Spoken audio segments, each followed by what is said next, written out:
Morning students, class 11th subject political science. जैसा कि बेटा पिछली वीडियो में हमने डिस्कस किया था गैर राजनीतिक विषयों पर राजनीति का प्रवेश, और आज हम डिस्कस कर रहे हैं बेटा राजनीतिक सिद्धांत का अर्थ क्या है और इसमें कौन से तत्व सम्मिलित होते हैं। तो राजनीतिक सिद्धांत क्या है? राजनीतिक सिद्धांत क्या है? लंबे समय से विद्वानों के बीच इस विषय को लेकर विवाद रहा है। राजनीतिक सिद्धांत अंग्रेज़ी भाषा में थ्योरी कहा जाता है।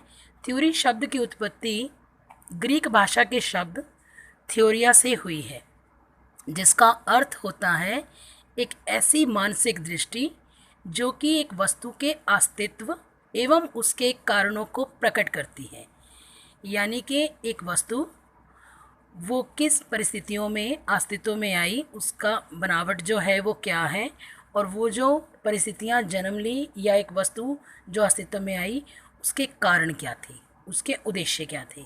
यानी ऐसी मानसिक दृष्टि जो उसके उत्पन्न और उद्देश्यों को यानी उसके हर पक्ष को विचार करे, वो है सिद्धांत की क्या है? सिद्धांत का अभिप्राय। प्रत्येक व्यक्ति संसार में घटने वाली घटनाओं, वस्तुओं, प्राणियों तथा समूहों को अपने दृष्टिकोण से देखता है।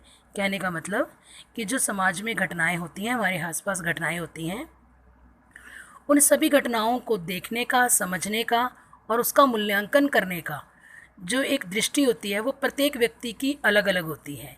दो व्यक्तियों की एक जैसी मानसिक स्थिति नहीं हो सकती चीज़ों को परखने की और समझने की। तो ये कहते हैं हर व्यक्ति की किसी भी घटनाक्रम को देखने में जो सोच होती है वो अलग होती है। उन पर अपनी टिप्पणियां करते हैं और प्रत्येक मानव आवश्यकता पड़ने पर उस पर कुछ भी प्रयोग भी करते हैं। आवश्यकता एवं समय के अनुसार कुछ परिवर्तन भी करते हैं। यानी कि जो कुछ भी उन्होंने उस घटनाक्रम से सीखा उसमें कुछ परिवर्तन भी करते हैं, और जो परिवर्तन करते हैं उसे सिद्धांत कहा जाता है। यहाँ पर जो सिद्धांत को लेकर हम डेफिनेशन करेंगे वो डेफिनेशन है बेटा, परिभाषा है कार्ल पॉपर की। ये काफ़ी अच्छी डेफिनेशन है। सिद्धांत एक प्रकार का जाल है बेटा, जिससे संसार को पकड़ा जा सकता है ताकि उसे समझा जा सके। यह एक अनुभव परक व्यवस्था के रूप की अपने मन की आँख पर बनाई गई रचना है। यानी कि मानस पटल पर बनाई गई एक आकृति है, और वो आकृति किस रूप में है? यानी किसी भी एक घटनाक्रम को अगर हम पकड़ लें तो उस घटनाक्रम से हम पूरे समाज की संरचना, राजनीतिक संरचना, सामुदायिक संरचना को हम समझ सकते हैं। इसीलिए कार्ल पॉपर क्या कहता है? सिद्धांत एक प्रकार का जाल है जिसके अगर हम एक सिरे को पकड़ लें तो पूरे संसार को पकड़ा जा सकता है उस सिरे के साथ। अब हम लेंगे बेटा ये जो डेफिनेशन है, इसके अनुसार जो राजनीतिक सिद्धांत है उसमें क्या क्या चीज़ें निकलकर सामने आती हैं।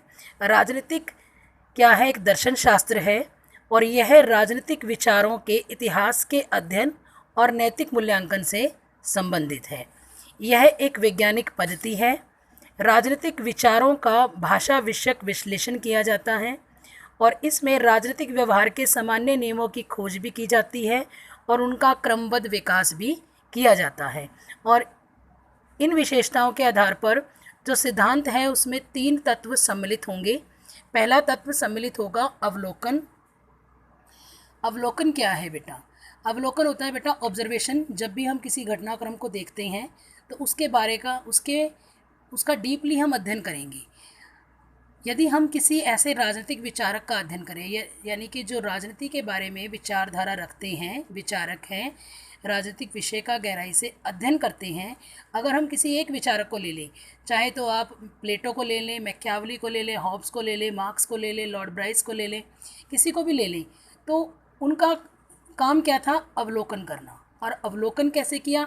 उन्होंने अपने समय काल में जो भी घटनाक्रम घटे उनका क्रमबद्ध अध्ययन किया, अवलोकन किया, और उन्होंने अपने समय की जो तत्कालीन परिस्थितियाँ थी, समस्याएं थी, उन समस्याओं से वे असंतुष्ट थे और उन समस्याओं के समाधान के लिए वो एक मार्ग निकालना चाहते थे, जिसके लिए उन्होंने उस पर्टिकुलर समस्या के संबंधित जितने भी पक्ष हैं उन सब का अध्ययन किया, और अध्ययन करने के बाद उस घटना के कारणों का उन परिस्थितियों के कारणों का और उपचार का एक विचारधारा बनाई, एक अवधारणा बनाई।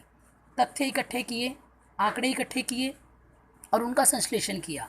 यानी कि इन सभी कार्यों को करने के लिए, एक सिद्धांत का निर्माण करने के लिए उन्होंने सभी घटनाक्रमों को पहले अवलोकन किया और अपने समय काल की परिस्थितियों का और प्राचीन परिस्थितियों का और दूसरी अन्य परिस्थितियों के साथ उसकी तुलना की। उसके बाद है व्याख्या।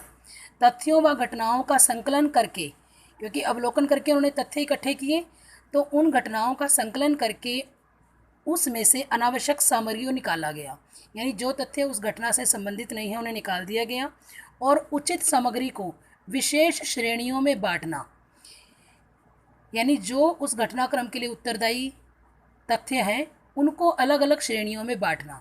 कुछ ज़्यादा महत्वपूर्ण है और कुछ कम महत्वपूर्ण है, तो उन्हें अलग अलग श्रेणियों में बांटा और फिर तथ्यों और घटनाओं का विश्लेषण किया, उनका परीक्षण करके कारण और कार्य, कॉज और इफेक्ट के बीच में संबंध स्थापित किया और इस प्रकार जो निश्चित परिणाम निकाले गए उन्हें ही क्या कहा गया? सिद्धांत कहते हैं। इसे सामान्यकरण भी कहते हैं, जनरलाइजेशन भी कहते हैं बेटा। और इसका अर्थ क्या है? निष्कर्ष को सामान्य नियम का रूप देना। यानी जो घटनाक्रम घटा और जो उन्होंने अवलोकन किया और जो घटना से जुड़े हुए तथ्य थे उनको श्रेणियों में बांटकर उनकी व्याख्या की और एक सामान्य सिद्धांत का निर्माण किया।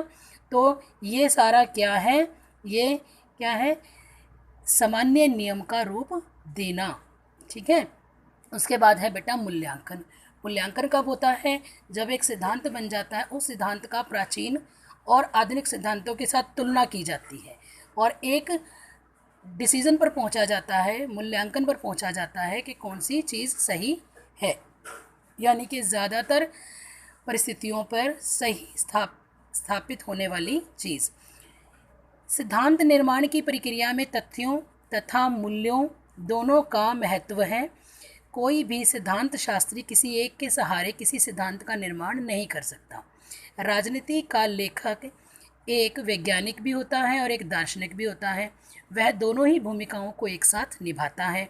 एक और तथ्यों और घटनाओं को इकट्ठा करता है और दूसरी तरफ मूल्यों के रूप में अपने आदर्शों और लक्ष्यों को भी निर्धारित करता है।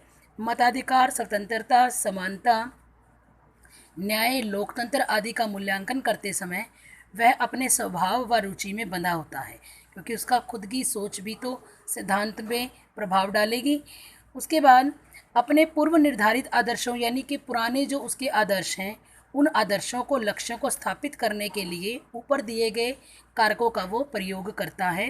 परंतु वैज्ञानिक दृष्टि रखने वाला जो विचारक होगा वो अपनी रुचि और आदर्शों से ऊपर हटकर वैज्ञानिक निष्कर्षों पर अपने सिद्धांत को प्रतिपादित करेगा।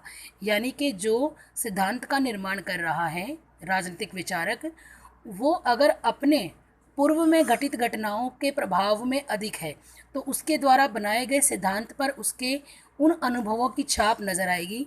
लेकिन अगर विचारक एक वैज्ञानिक दृष्टि पर ज़्यादा जोर देता है तो वो अपने पूर्वान अनुभवों को और आदर्शों को से हटकर सिद्धांत का निर्माण करेगा, प्रतिपादित करता है।